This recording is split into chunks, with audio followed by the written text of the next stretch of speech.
नमस्कार साथियों, स्वागत है ईडू राइट चैनल पे। जैसा कि आप जानते हैं, 72वीं जो पीटी का एग्ज़ाम होने वाला था 26 जुलाई को, वो पोस्टपोन्ड हो गया है और अब लगभग 2 महीने के बाद ही एग्ज़ाम होने के चांसेस बन रही है।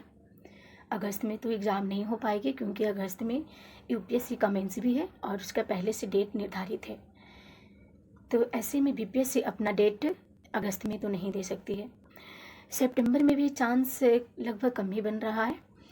तो ऐसा चांस बन रहा है कि अब शायद अक्टूबर फर्स्ट वीक या सेकेंड वीक तक होने की संभावना बन रही है। तो ऐसे में अब टाइम क्या होता है, हम लोग को 2 महीने, कम से कम 2 महीने का टाइम हम लोग को पढ़ने का मिल जाता है।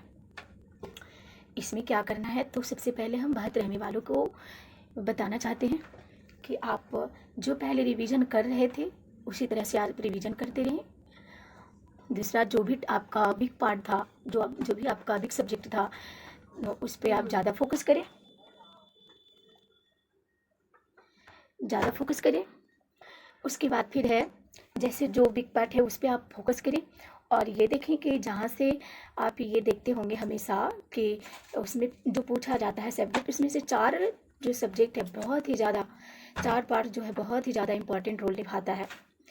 जैसे है बिहार स्पेशल, मॉडर्न हिस्ट्री और करेंट अफेयर्स, और चौथा है ये साइंस। तो ये देखते हैं ये मिलाकर लगभग 90% क्वेश्चन इसमें आपका क्या हो जाएगा, 150 में लगभग 90 से 100 क्वेश्चन आपका क्या हो जाएगा, सिक्योर हो जाएगा।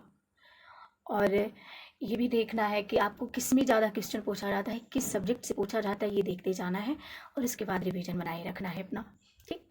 और दूसरा है ये इसी में जो पार्ट ऑफ का वीक है उसको कैसे गेन करें, कैसे उसको बूस्ट अप करें। तो आप पहले से टेस्ट दे रहे होंगे क्योंकि एग्ज़ाम तो नज़दीक थी, तो आप टेस्ट दे रहे होंगे प्री के लिए। तो आप जो भी टेस्ट दिए हैं प्री का, उसको क्या करें ना कि आप खुद से एनालिसिस करें और एनालिसिस करने के बाद आपको जिस टॉपिक पे आपका ये कमांड कम है, जिस टॉपिक में आपको लग रहा है स्टेटमेंट वाले क्वेश्चन में कि 2 से 3 स्टेटमेंट तो आता है बट चौथा स्टेटमेंट नहीं आ पा रहा है, इसमें क्लैरिटी नहीं है, तो आप उस टॉपिक को आप लिख लें कि किस टॉपिक से ये क्वेश्चन पूछा है, आप उससे लिख लें ये टॉपिक को इस सारे सब्जेक्ट में उस तरह से। फिर उसके बाद फिर क्या करें ना, उसको बारी बारी से फिर 2-3 दिन का टाइम लेकर आप उस टॉपिक पे फिर से जो आप नोट्स बनाए हैं उसको फिर से आप जाकर पढ़ें और देखें कि मेरा कहाँ क्वेश्चन में, ये जो क्वेश्चन का डिमांड था कहाँ हमसे नहीं हो पा रहा था फुलफिल, कहाँ हम गड़बड़ा रहे थे, ये देखना है। इसी तरह से आप करते जाइएगा तो आपका क्या होगा, ऑलमोस्ट सारा टॉपिक ये 2 महीने में, ज़्यादा तो नहीं लगेगा, 1 से 1.5 महीने में हो जाएगा। जो आप पिछला टेस्ट दिए हैं उसके बारे में बोल रहे हैं और जो भी देने वाले हैं वो भी, क्योंकि वीक में तो एक ही टेस्ट होता है सब जगह ऑलरेडी, कोई 2 टेस्ट भी लेते हैं, 3 टेस्ट भी लेते हैं, लेकिन अब तो लगता है एक ही टेस्ट होगा ओनली संडे को, क्योंकि जैसा एग्ज़ाम का डेट बढ़ गया है उसके अकॉर्डिंग मैं बोल रही हूँ। तो आप क्या करें ना, टेस्ट को एनालिसिस जरूर करें क्योंकि आपको टेस्ट एनालिसिस के बाद ही नंबर बढ़ता है, आपको ओनली टेस्ट देने से नंबर नहीं बढ़ेगा। क्योंकि मैं भी बीपीएससी एस्पिरेंट रही हूँ और मैं करेंटली में हूँ भी और मैं एग्ज़ाम भी दे रही हूँ। तो मैंने खुद ये अनुभव किया है कि सिर्फ टेस्ट हम दे रहे हैं, टेस्ट दे के आए, आंसर मिलाए, रिजल्ट आया, इतना नंबर आ गया, बस टेस्ट को रख दें, ऐसा नहीं होता है। क्योंकि ऐसा करने से आप फिर उसी स्टूडेंट के कैटेगरी में, उसी एस्पिरेंट की कैटेगरी में आ रहे हैं जो कि जहाँ बहुत सारा है। जैसे मान लिया कि 100 कैंडिडेट है, सभी उसी तरह का तैयारी करें तो 100 में क्या होगा कि एवरेज सबका नंबर एक ही जैसा आ जाएगा। तो इसमें से 10 कैंडिडेट है ना, वो अलग से ही तैयारी करते हैं। जैसे क्या करते हैं कि टेस्ट एनालाइज करते हैं, टेस्ट एनालिसिस के बाद वो अपना उस टॉपिक पे कमांड बनाते हैं, उस टॉपिक के कमांड बनाने के बाद फिर जो अगला टेस्ट है ना उसमें वो गलतियाँ नहीं करते हैं, और अगर गलतियाँ हो भी जाती है तो फिर उससे भी सुधार लेते हैं। तो ऐसे क्या करें, ऐसे इससे क्या होगा ना, जो आप 10 से 15 टेस्ट दिए हैं उससे क्या होगा, आपको एक निचोड़ मिल जाएगा।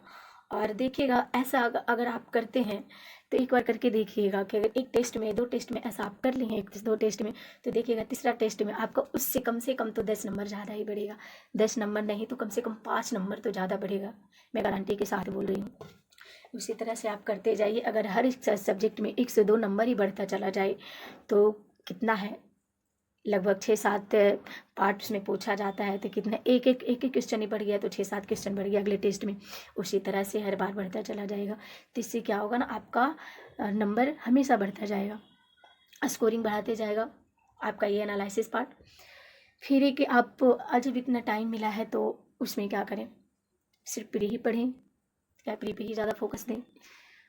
और थोड़ा सा टाइम मिला है तो जो अभी का जो पिक में जो रहता है तैयारी का पिकअप भी एग्ज़ाम के टाइम में, वो उसके पहले या उसके बाद नहीं होता है।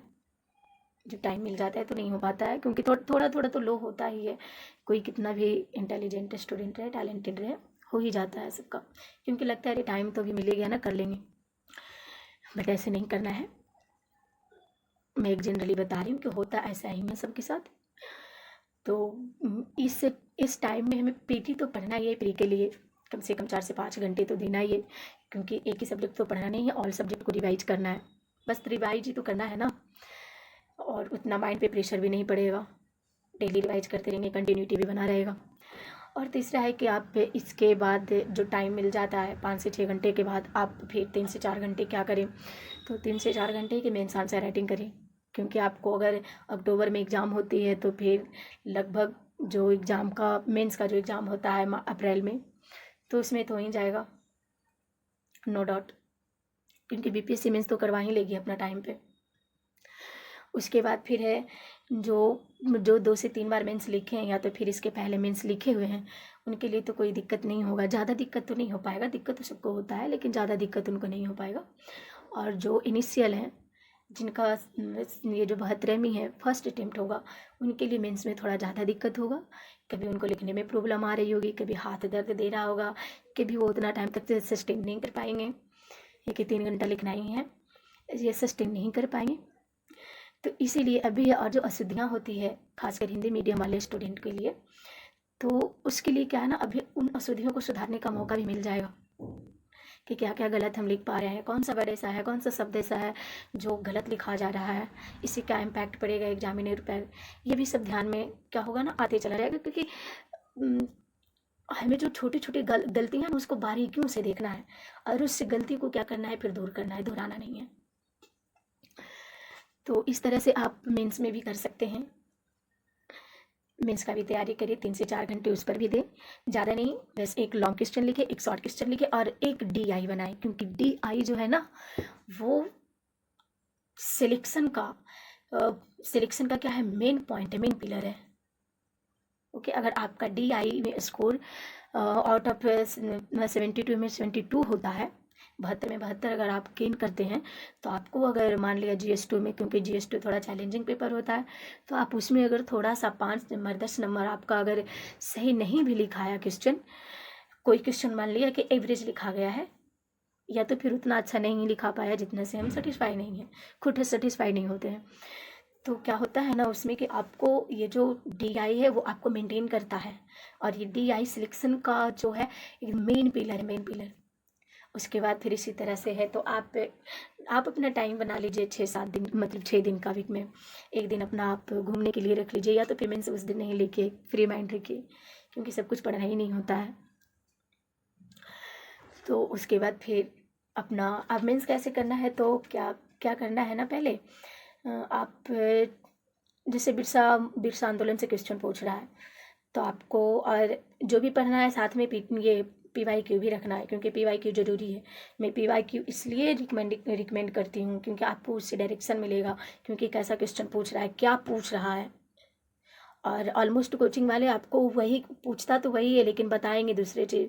जाके फिर जब टेस्ट सीरीज लेंगे मेंस का, तो उसमें वही क्वेश्चन देंगे जो कि आपको पहले से नहीं बताया गया है। पहले से आपको बहुत सारा चीज़ एकदम बर्डन लाद दिया गया है सर पे कि ये इतना इतना पूछता है, ऐसे पूछता है, वैसे पूछता उतना ही है नहीं।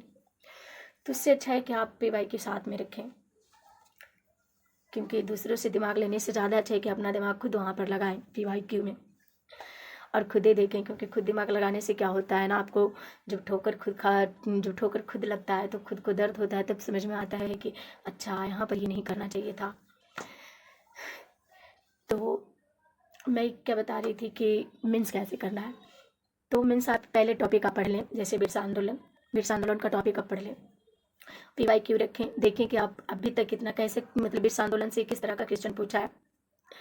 फिर क्या करें ना, हर एक पॉइंट का जैसे कभी कारण पूछा होगा, बिरसा आंदोलन का कारण बताइए, क्या क्या कारण रहा। ये है परिणाम बताइए, तो इसमें कितना हो गया, कारण हो गया, परिणाम हो गया। उसके बाद फिर इसकी प्रकृति कैसी थी, यानी कि हिंसात्मक था या फिर अहिंसात्मक था, जनजातीय प्रवृत्ति का था, क्षेत्रीय प्रवृत्ति का था, नहीं क्या स्थानीय लोग ही साथ दे रहा था। ये सब क्या करना है, तैयार कर लेना है। उसके बाद फिर है कि बिरसा बिरसा मुंडा का आंदोलन क्या था, ये सॉरी बिरसा मुंडा का योगदान क्या था उस आंदोलन में, ये भी एक क्वेश्चन है, पूछा भी गया है। तो उसका भी आप तैयार कर लेंगे। जब आप तैयार कर लेंगे उसके बाद फिर क्या करना है ना, आप इसी से एक लॉन्ग क्वेश्चन बना लीजिए और इसी का एक शॉर्ट क्वेश्चन भी लिख दीजिए। और खुद से मत बनाइए, PYQ आप रखें, PYQ को ही लिख लीजिए एक बार।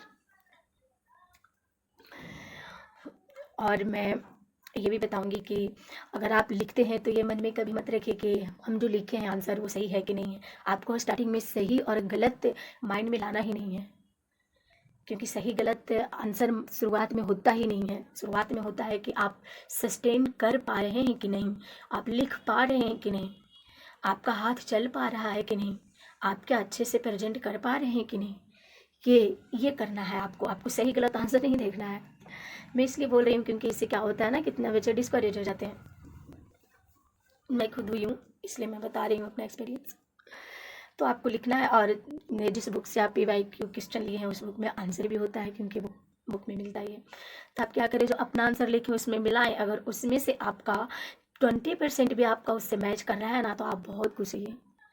क्यों, क्योंकि जो आप लिखे हैं स्टार्टिंग में क्या है कि उससे मैच कर रहा है, कहीं ना कहीं सेंस दोनों क्या कर रहा है, मैच कर रहा है।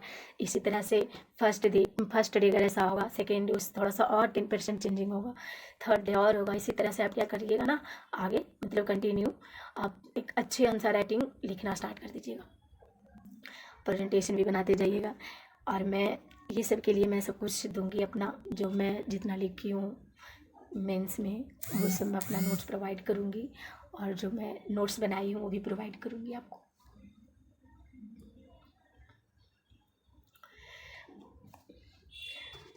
ये तो हो गया ये पिटनी 70 सेकेंड वालों के लिए, बेहतरहमी वालों के लिए। अब बात थोड़ा कर लेते हैं ये 23rd वालों के लिए, क्योंकि ये बहुत अभी ऑलमोस्ट 1 से 1.5 महीने पहले ही कोई कोचिंग में जुड़े होंगे, क्योंकि कोई इसमें होंगे कि कोई तैयारी कर रहे होंगे अभी, जिनका ग्रेजुएशन नहीं हुआ होगा, फाइनल होने वाला होगा। उसके बाद फिर और जो कोचिंग नहीं लिए होंगे, जो सेल्फ स्टडी से तैयारी कर रहे होंगे, उनके लिए मैं बताती हूँ कि आपका स्ट्रेटजी क्या होगा। तो इसमें है ना कि आप सारे लोग ये तो रिकमेंड करते हैं कि NCERT बुक पढ़ें, NCERT से अपना नोट्स बनाएं, क्योंकि NCERT से क्वेश्चन पूछा जाता है। ये बिल्कुल सही बात है, क्योंकि अभी का जो सिनेरियो है ये लगभग 29 नहीं, इसके लिए मैं माफ़ी चाहती हूँ, 68 से मैं बोल रही हूँ, 68 BPSC से देखिए, और उसमें क्वेश्चन को साथ में रखिए और क्वेश्चन देखिए कि ये रियली में NCERT से पूछा गया है या नहीं। और आपको पता कैसे चलेगा, क्योंकि आप क्वेश्चन साथ में रखें और NCERT का बुक रीडिंग कीजिए। जैसे NCERT का बुक में रीडिंग कर रहे हैं साइंस में, आप गति चैप्टर ये रीडिंग कर रहे हैं, तो उस गति चैप्टर से देखिए कि गति चैप्टर से कितना क्वेश्चन पूछा है अभी तक। 68 ले लीजिए, 68 से लेकर 71 तक ले लीजिए, आप देखिए कि क्या क्या पूछा है, कैसे पूछा है क्वेश्चन, कंसेप्ट कहाँ से है, क्या कंसेप्चुअल क्वेश्चन है। तो इसके लिए आपको क्या करना है ना, NCERT को पढ़ना ही पड़ेगा। अब NCERT का पढ़ने का तरीका भी सबका अलग अलग होता है, क्योंकि सब अपने अपने तरीके से पढ़ते हैं। मैं बताती हूँ कि मैं कैसे पढ़ती थी और मैं कैसे नोट्स बनाई हूँ, मैं अपना एक्सपीरियंस शेयर कर रही हूँ। तो मैंने क्या कि अपना NCERT का बुक ली, और आपको कहीं भी मिल जाएगा, आप वेबसाइट से भी आप NCERT का बुक डाउनलोड कर सकते हैं और पढ़ सकते हैं उससे। तो इसमें NCERT का चैप्टर जो NCERT का जो बुक है ना 6 to लेकर 12 तक, तो आपको 6 तो ऑलरेडी पढ़ना नहीं है, क्योंकि ऑलमोस्ट लगता है कि 10th तक सब 6 छोड़ दीजिए। 6 मैं रिकमेंड नहीं करती हूँ, 7 भी रिकमेंड नहीं करती हूँ। अगर 7 मैं रिकमेंड करती हूँ तो कुछ चैप्टर है, 2 से 3 चैप्टर उसमें है, उसको रिकमेंड करूँगी तो वो 9 में आ जाएगा, 8-9 में, तो उसको देख लेंगे। अब ये देखना है कि, और साथ में मैं एक और बुक रेफर करूँगी साइंस के लिए, साइंस का एक स्पेशल लूसेंट का बुक आता है, बहुत ही अच्छा बुक है और बहुत मोस्ट स्कोरिंग बुक है। कंसेप्ट भी बहुत अच्छा है उसमें। और डायरेक्टली क्वेश्चन जो लूसेंट में ना डायरेक्टली उससे पूछा ही जाता है, तो आप वो भी रखें साथ में, क्योंकि बहुत अच्छा बुक है, वो आपको बहुत हेल्पफुल होगी उससे। तो देखना है कि उसमें एनसीईआरटी में देख लेना है, ये लूसेंट में देखना है कि मैक्सिमम 17 से 18 टॉपिक है पढ़ना ओवरऑल। फिजिक्स का मैं बता रही हूँ, फिजिक्स सब्जेक्ट का 16 से 17 टॉपिक पढ़ना है। तो जैसे एक चैप्टर में गति बताई, तो एक चैप्टर गति है तो उसको देख लेना है कि 6 क्लास में कौन सा है, 6 का छोड़ दीजिए, 7 में कौन सा टॉपिक में है, 8 में कौन सा टॉपिक में है, 9 का कौन सा टॉपिक में है, 10th का कौन सा टॉपिक में है, 11th का कौन सा टॉपिक में है, इसी तरह से 12th में भी देख लेना है। उसके बाद गति चैप्टर को ही सारे बुक में पढ़ लेना है, सिर्फ गति चैप्टर को मैं बता रही हूँ, इतना क्लास की बुक में पढ़ लेना है। ठीक, तो इससे क्या होगा, आपका एक चैप्टर कंप्लीट हो जाएगा। जब आप पढ़ेंगे, क्वेश्चन साथ में रखे हैं, तो उससे आपका क्या होगा ना, आपका कॉन्फिडेंस बढ़ेगा, आपको ये लगेगा कि हम सही दिशा में जा रहे हैं, आपका कॉन्फिडेंस बहुत ही ज़्यादा स्ट्रांग होती जाएगा। ठीक, और एक यहाँ पर और मैं बोलूँगी स्ट्रांग पॉइंट, कि आप जब खुद से करते हैं तो आपको खुद कंसेप्ट मिलता है, और यही जब आप किसी कोचिंग का नोट से करते हैं तो वो नोट्स बनाने वाले को वो नॉलेज हुआ होगा, वो कंसेप्ट नोट्स बनाने वाले को मिला होगा, आपको सिर्फ नोट्स में वो बातें लिख दी गई होगी, तो अब आप सिर्फ उस बातें को ही पढ़िएगा, आप कंसेप्ट को नहीं पढ़ पाइएगा। इसलिए मैं बोल रही हूँ कि खुद से पढ़ के खुद से नोट्स बनाइए। जो आपको टीचर करके दे रहे हैं तो टीचर को बुस्टअप हो रहा है नॉलेज, आप सिर्फ वहाँ पर लिखा हुआ देख रहे हैं, आप बोल रहे हैं बस, और खुद से कीजिएगा ना तो खुद का कंसेप्ट डेवलप होगा। खुद भी क्वेश्चन करना सीखिएगा, खुद क्वेश्चन सेट करना सीखिएगा कि हाँ इस तरह का क्वेश्चन पूछ सकता है, ऐसे ही जिम कीजिएगा। तो ये हो गया गति चैप्टर, जिसमें एग्जाम्पल बताई हूँ कि गति चैप्टर कैसे करना। उसी तरह से है प्रकाश का है, विद्युत धारा का है, ध्वनि है, उष्मा है, ये सबका कर लेना है। तो इससे क्या होगा ना, आपका सारा बुक तो हो गया और सारा टॉपिक एक ही साथ हो जाएगा। जैसे गति का सारे क्लास का जितने भी क्लास में है गति पढ़ना, जो भी क्लास में, उसका क्या हो गया, एक गति चैप्टर में मुश्किल से 2 से ढाई पेज में हो जाएगा आपका ये नोट्स, क्योंकि आप पढ़ेंगे तो कंसेप्ट आपके माइंड में रहेगा, और जो मेन पॉइंट है वो आप लिख लीजिएगा। अगर उससे पूछता है रिलेटेड, उस क्वेश्चन से रिलेटेड पूछता है कंसेप्ट, क्योंकि आजकल तो ट्रेंड यही है कि आपको स्टेटमेंट दे दिया जाएगा और ये पूछेगा, तो स्टेटमेंट आप कब बनाइएगा, जब आपको कंसेप्ट क्लियर रहेगा, क्योंकि बिना कंसेप्ट क्लियर के स्टेटमेंट आपसे नहीं बन पाएगा, मैं गारंटी के साथ बोल रही हूँ। उसके बाद फिर है, इसको पढ़ के नोट्स बनाते जाइए। ठीक, और मैं ये बता रही हूँ कि कैसे पढ़ना है, PYQ को रखना है साथ में, कॉन्फिडेंस बढ़ाने के लिए, कॉन्फिडेंस बूस्टअप करने के लिए। उसके बाद फिर है 23rd वालों के लिए तो बहुत बहुत ज़्यादा इंपॉर्टेंट है कि आप मेंस का भी तैयारी अभी से करते जाएं, क्योंकि जहाँ भी जो भी कोचिंग से जुड़े होंगे सबको ये मेंस का तैयारी करवाया ही जा रहा होगा, मेंस भी दिया जा रहा होगा साथ में। तो मैं भी रिकमेंड करती हूँ कि आप मेंस का भी लिखें। मेंस के लिए भी कुछ अलग से नहीं करना है, आपको सिलेबस साथ में रखना है, क्योंकि सिलेबस है BPSC का अपलोड है। आप सिलेबस देखिए, सिलेबस से आप टॉपिक तैयार कीजिए, PYQ रखिए, PYQ से आपको डायरेक्शन मिलेगा, और PYQ से भी टॉपिक तैयार कीजिए। आप टॉपिक तैयार कीजिए। ठीक, जैसे पूछ रहा है भारतीय स्वतंत्रता आंदोलन, तो भारतीय स्वतंत्रता आंदोलन 1942 पूछेगा, तो आप 1942 को तैयार कर लीजिए अच्छे से। 1942 में बहुत सारे क्वेश्चन पूछते हैं, इसकी उत्पत्ति कैसे हुई, इसके कारण क्या है,